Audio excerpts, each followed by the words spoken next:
Patch 10.1 is almost here. That means that right now is the time for preparation, to finish things left undone, to make sure that you are in the best place possible for launch. Today, I'm going to bring together all of the different tips, tricks, and things that we have came up with of what things are going to be going away, what things will be easier in the new patch if you do a little bit of preparation, and just all of your options to have the best time you can with the game. And to help you do that, check out today's sponsor, squarespace.com/Bellular Gaming, where you can build your site for free and then send it live using Bellular Gaming, the code, for 10% off. Now, I've used Squarespace for a long time. Their award-winning templates are just fantastic, and by supporting custom CSS and code injection, you can actually do those fancy things if you want to as well.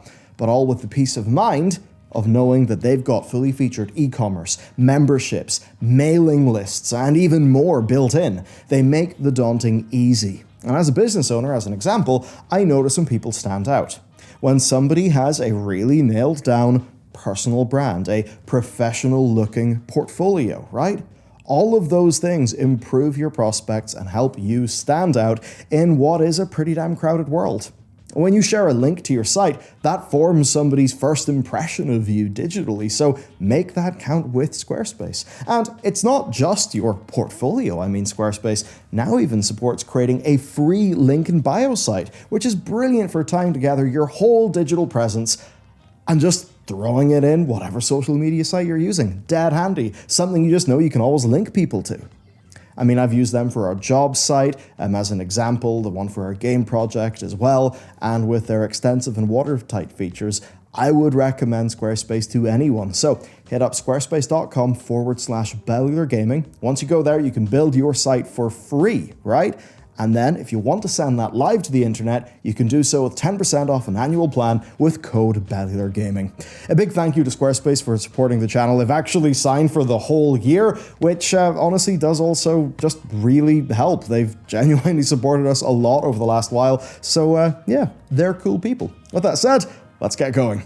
Now will be your last time to get quite a few neat rewards before they either disappear or just get quite a lot more challenging to get because of reduced player counts in older content. That stuff like the Razageth dragon riding customization, it looks awesome. It's not going away, but the number of groups that are going to be running Razageth weekly will completely skydive because she's no longer current content. So definitely try to do some Razageth stuff while you can if you want that very, very cool looking customization. You've got quite a few chances too because it does indeed drop on every difficulty. Then we've got ahead of the curve Razageth, which obviously will no longer be obtainable when the patch drops. So target that now. The good news is Razageth is a lot easier because we've all got more gear, including the patch 10.0.7 catch-up stuff and the Onyx Amulet, and Razageth herself has been significantly nerfed, which does also apply to those of you in Mythic Land because Mythic Razageth also got quite a few nerfs too. Over in Mythic Plus Land then, you've still got time to get your title and your mount for getting Keystone Explorer and Master, which are obtained at rating 1500 and 2000 respectively. And like Razageth with gear, the Onyx Amulet and dungeon nerfs, this should be a lot more simple now, albeit still a bit time consuming. The mount from this is not amazing, but the title Thundering is particularly nice, especially for a Protection Warrior, Enhancement, or Elemental Shaman, or even an Outlaw Rogue sporting Thunder Fury. Should be kinda neat.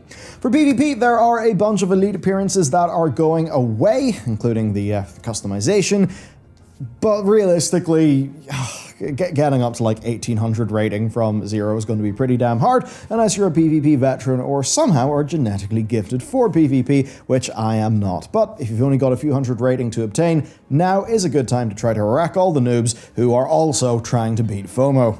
But enough about looking backwards and worrying about FOMO. How about we plan for the future? Right, let's make sure that you're not completely lost and bewildered. Thing number one, watch this series. This covers Emberthal's story. This will be relevant later on. And once you've done that, log in and play through the patch 10.0.7 storyline. If you have not made a Dracula Evoker, do make one first, because 10.0.7 storyline involves them returning to their starting zone. The campaign leg in 10.07 is, it's short, it's actually excellent with a few really nice, really well acted scenes, and it serves to set up the story for patch 10.1, including our first clash with the final boss of Aberrus, the new raid. 10.07 had a lot of lore content too, so do think about doing the Orc Heritage Armor quest, the Human Heritage Armor quest, and the Bane quest. Each one of those is exceptional, some really good content and really neat rewards at the end. Now, there is also a lot of lore teasing in 10.0.7, stuff that if you have it in your mind, you'll appreciate more of the new patch because you'll notice things that other people won't. And if you want to be good for all of that, then I've had the guys put together a 10.1 lore warm-up playlist, which will just collect our most recent lore videos that we think are just relevant to, you having a better patch experience if you've watched them, so you can check that out after today's video. Back to some practicality. So variety is the spice of life. Now is a brilliant time to expand your horizons and play a few new specs before you decide which to lock in for your 10.1 main. After all, realizing that you just don't vibe with your class halfway through a new season kinda sucks. Now, we are working on a video covering the winners and losers of 10.1. Matt is currently in the class mines, but he has popped up to give me his initial thoughts. Right, Shadow Priest, both Evoker specs, Ret and Prot Paladin are looking like pretty damn good fun heading into patch 10.1, while, of note, Mages, Hunters, and of course Guardian Druids are a little bit left behind overall in terms of changes and fun tier sets.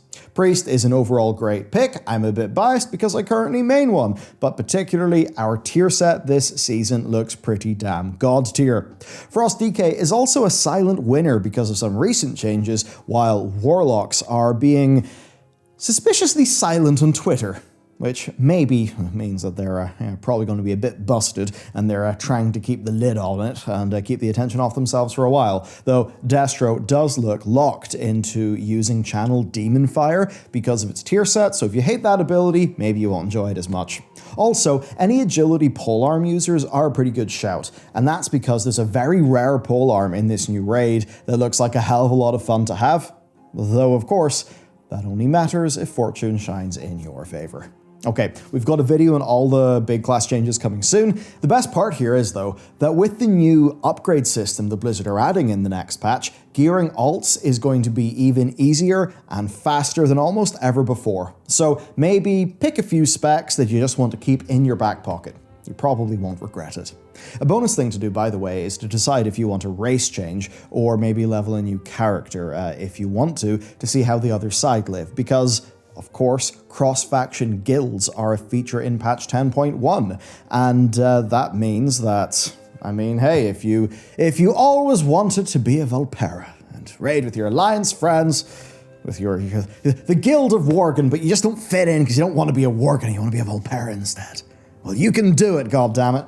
With that said, let's have a chit-chat about gearing. Okay, now that you've picked up your alt characters, let's get them ready, and you're in luck. The only real thing to do beside practice, UI setup, and that kind of thing is to gear your alts, which is super easy right now. You're not going to get BIS in a week, but you are going to be around item level 400 and maybe even in full tier. Farming rares, treasures, and events on the recently opened Forbidden Reach zone is going to get you a bunch of things. Let's do them. Elemental Overflow. This currency lets you buy eye-level 359 primal gear for all non-accessory slots from the Quartermaster with this stuff. Okay, now 359 is low, but it will be important later. Then we have these 385 BOA gear tokens. So these come from most rare mob kills in the Reach. The only downside is that they are in random armor types and slots when you pick them up. So it's not really a thing where you'll fully gear a character up, but they'll certainly make you pretty happy for a few slots. Then we have Storm Sigils. These are a common drop from rares on the Isle, and or on the Reach, and you can use these to upgrade those 359 bits of gear that I just mentioned up to item level 385. However, try not to spend these until you're done farming those rare mobs, because it would be a real shame if you use your limited Storm Sigils and then just like got a 385 of the same slot from one of the tokens, right? You don't wanna play yourself, right? Okay. Next then, we've got Untapped Forbidden Knowledge. This is a slightly less common drop after like a day and a half of doing some rares. I have like 2 or 3 of them in my main, but these are basically Storm Sigils 2, as in these turn the 385 bits of Primal Gear up to item level 395. Then, don't forget the shiny new ring, the Onyx Amulet. This can go all the way up to item level 424. And that does mean that unless you're doing pretty high Mythic Plus and Heroic rating, this will likely last you all the way through Season 2. Now, you can pick this item up from the Scarab Vaults on the Forbidden Reach. The vaults themselves are really fun to do anyway, and it gets up to item level 424 by upgrading the gems that go into it. Basically, you get these dormant fragments from using your vault keys and exploring the vaults, and you'll have plenty of those keys because they also drop from the rares as you'll be farming for the gear. Now, you give these to a jewel crafter via a work order to get unstable elementium, which you then use on the stones. It's a tiny bit more complicated than just upgrade it, but it is certainly worth it to just get that slot locked out with some just really, powerful item level. I mean, come on, 424, that's really big. Now, if you don't know what gems to put in your ring, then hit up your class guides on either the Discords, Wowhead, or Icy Veins, and you can see what their class writers are recommending for you. As for tier then, if you've completed the weekly Revival Catalyst quest for at least 4 weeks during Season 1, perhaps when you were raiding your main character, then you'll be able to use the charges you'll have accrued on your alts to freely turn that item level 385 and beyond Primal Gear into tier gear, which means you'll get your tier set bonus, and you'll also unlock the appearance of tier gear at the same time. And here's what's awesome. If you catalyze it, so turn it into tier gear at item level 385, then doing that will unlock the normal appearance. And then when you upgrade it using Forbidden Knowledge, which you still can, up to 395, it'll become heroic raid gear looking, meaning you unlock 2 colorations of the tier set for the price of 1. Pretty sweet. If you've nothing else better to do, then now is the time to perhaps stock up on some early materials. What you can do is check out the heat maps and price history for your realm, for various items at orbos.exchange. And if the prices look super low, you can buy up. It looks like we'll mostly be using the same consumables, so while other people don't know that, maybe now is the time to pick things up at a lower price. Looking at vials on our server as an example, the price is almost the lowest it has ever been, which is sure to change right when time passes in this new raid out. So vials, potions, food, and enchants, they're almost all the same in the new patch, although there are a few new things coming, like the Shadowflame Wreath weapon enchant from the raid, and the Lambent Armor Kit, although it is weaker than existing leg armor, and the Hissing Rune, which gives mastery instead of the usual Buzzing Runes crit. So overall, stockpiling a decent bit is a pretty good way to either save some money or, sell it on later and make some cash. Obviously, this only matters if you have got the gold. I'm sure a lot of people will buy up stock now and flip it for profit later on. And if you can't do that, well, it sure is time to go and do the likes of your dragon riding world quests for those 500 gold pouches. Catching up on professions is generally a pretty good idea. I mean, mats being cheaper will help you there, but in particular, I would suggest taking a look at enchanting and alchemy. Here's the reason why. One of Blizzard's goals of this expansion has been to more deeply integrate professions into the overall game. In 10.07, this happened to jewel crafters, who were vital to the Onyx Amulet's upgrade process that I just mentioned a few minutes ago. Well, the new 10.1 gear upgrade system is awesome, and it also applies to crafted gear, but to upgrade your crafted gear, you're going to need a thing called an enchanted Shadowflame Crest. Now, you get the Shadowflame Crest by doing content, basically don't worry about that, but what these are is the patch 10.1 equivalent of primal focuses, which were the things you used to upgrade your crafting gear. The difference here is that enchanters make them, right? Sort of a similar way to how jewel crafters were making the upgrade item in patch 10.0.7. So there's probably a decent enough money-making opportunity there. Another thing that I personally want to experiment with now that I sort of am going to be able to have an alt army is getting more like single, the limited use crafts done, like daily crafts. I know I've got a few of those on my tailor, but I also want to get a alchemist going. I used to love alchemy back in Wrath of the Lich King, but alchemy with its daily transmutes is a pretty good option because of the new Dracothist transmute. So this is a widely used material in patch 10.1 crafting, and I like the idea of near passive income with an alt army, so I'm probably going to get myself an alchemist and move it towards transmutes for that reason in this patch.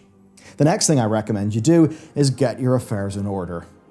Don't worry, the patch isn't going to be that bad, it'll kill you, but it's kind of useful, and this is what I have to do. Getting the Pale Beyond published, Over the Last Mile, that's the video game we developed, it left me in World of Warcraft just raid logging. So now I'm right now working on my renown, my campaign quests, that sort of thing. What I want to do is maximize each base renown, just fill them all up. I want to finish all my side quests and so on. Now patch 10.0.7 quite handily lets you select a reputation to boost every day by 10%. Another example in this is the dragon riding races. 10.1 actually adds a new dragon riding transmog set, and we don't know where it comes from, but maybe it'll come from completing all the advanced races?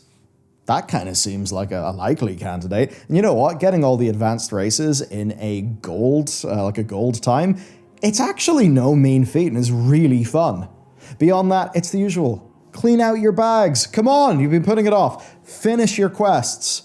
Get ready to rock in day one. Do your Orc Heritage Armor, your Human Heritage Armor, that kind of thing. And by the way, in patch 10.1, for the Orc and Human Heritage Armor, all you need is, I believe, a level 50 character. They are removing the reputation requirement with the home city, so that'll save you grinding out the rep, which, that's something to not really bother doing now, because you'll just be able to do them in 10.1 if your Human or Orc, is off level but doesn't have the rep that it needs.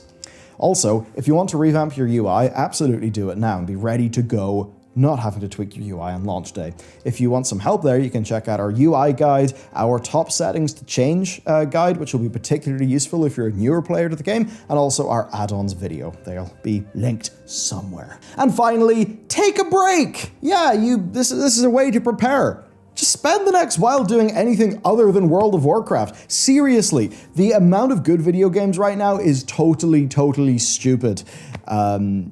Yeah, I could talk about the spring air, the lovely flowers, and all the things that happen in the outside, but, it's going to be a crazy time for games. You got 10.1, then you got Diablo 4. That's probably going to be leading straight into 10.1.5. Your legs won't stretch themselves, but other than that, with games, there's a lot of really good stuff out right now. On the horizon, we've got, not Jedi Fallen Order.